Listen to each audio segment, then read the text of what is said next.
দর্শক, Rangpur medical college হাসপাতালের আজকের পরিস্থিতির তথ্য জানাতে যুক্ত হচ্ছেন আমাদের সহকর্মী বায়েজিদ আহমেদ।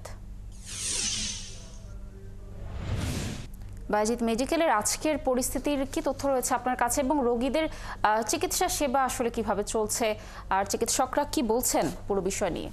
দেখুন, রংপুর মেডিকেল কলেজ হাসপাতালের চিকিৎসা ব্যবস্থা একেবারেই অনেকটা ভেঙে পড়েছে। এখানে আপনি জানেন যে গত মাসের 20 তারিখ থেকে ইন্টার্ন চিকিৎসকরা কিন্তু ধর্মঘটে আছেন।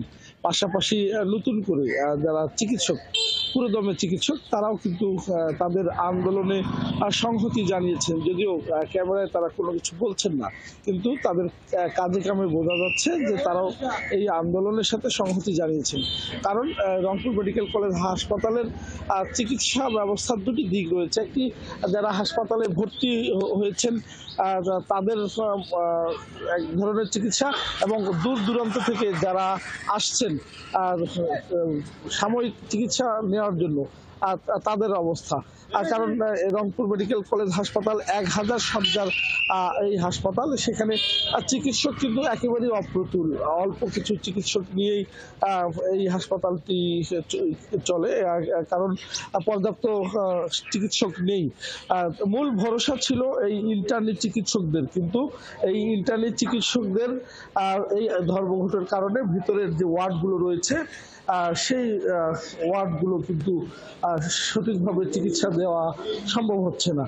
আর অন্যদিকে দূর দূরান্ত থেকে এই রংপুর বিভাগের বিভিন্ন জেলা থেকে কিন্তু আসেন বিভিন্ন রোগে ভুক্তভোগী রোগীরা, এসে আউটডোরে তারা টিকিট কেটে চিকিৎসককে দেখে ব্যবস্থাপত্র নিয়ে তারা চলে যান।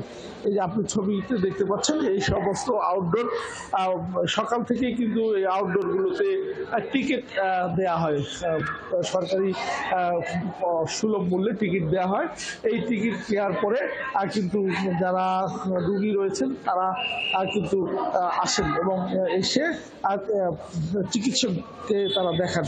আর এই চিকিৎসকরা গতকালকে থেকে কিন্তু তারা এই কোনো ধরনের আউটডোরে রুগী দেখেননি, অর্থাৎ শুধুমাত্র হাসপাতালের ভিতরে যে ওয়ার্ডগুলো রয়েছে সেই ওয়ার্ডগুলোতে চিকিৎসকরা অল্প কিছু সংখ্যক চিকিৎসক যারা সরকারি চিকিৎসক এবং রেজিস্টার, তারা কিন্তু ওয়ার্ডগুলোতে দেখেছেন। বাহিরের যে বহির্বিভাগ রয়েছে সেই বহির্বিভাগে সমস্ত রোগী দেখা তারা বন্ধ করে দিয়েছেন গতকালকে থেকে। আজকেও কিন্তু এখনো পর্যন্ত এই কাউন্টারগুলো খোলেনি। অর্থাৎ এক ধরনের সাধারণ মানুষ যেটি বলছে, তারা মিশ্র প্রতিক্রিয়া বলছে যে এই তাদের আন্দোলনের যদি যৌক্তিক হয়ে থাকে সরকার সেটি মেনে নেবে, সরকার সেটি ব্যবস্থা নেবে, কিন্তু এই চিকিৎসকরা কেন তাদেরকে জিম্মি করে আন্দোলন করছে, এটি তারা প্রশ্ন।